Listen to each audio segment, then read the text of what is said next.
হজের প্যাকেজটা আমরা যৌক্তিক পর্যায়ে কমিয়ে আনব। তো আমরা কাজ করছি।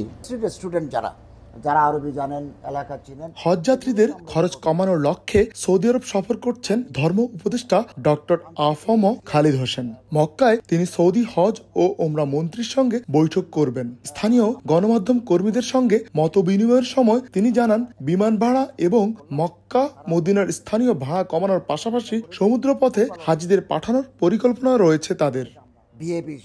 ধর্ম উপদেষ্টা বলেন, হজের খরচ সাধারণ মানুষের জন্য সহনীয় পর্যায়ে নিয়ে আসা তাদের মূল লক্ষ্য। এই পদক্ষেপগুলো হাজিদের জন্য একটি নতুন দিগন্ত উন্মোচন করবে। হজের প্যাকেজটা আমরা যৌক্তিক পর্যায়ে কমিয়ে আনব। তো আমরা কাজ করছি। হাব প্রতিনিধি আছেন, এজেন্সির প্রতিনিধিরা আছেন, আমাদের মন্ত্রণালয়ের লোকেরা আছেন। আমরা বসে পুঙ্খানুপুঙ্খভাবে এগুলো পর্যালোচনা করব, বিমানের ভাড়া কতটুকু কমা যায়।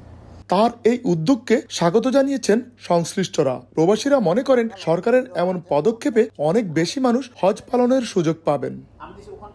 জনসংখ্যা অনুপাতে সৌদি সরকারের ঘোষিত কোটা অনুযায়ী এ বছরও 1,27,198 জন বাংলাদেশি পবিত্র হজ পালন করতে পারবেন। আরিফুর রহমান, সময় সংবাদ, সৌদি আরব।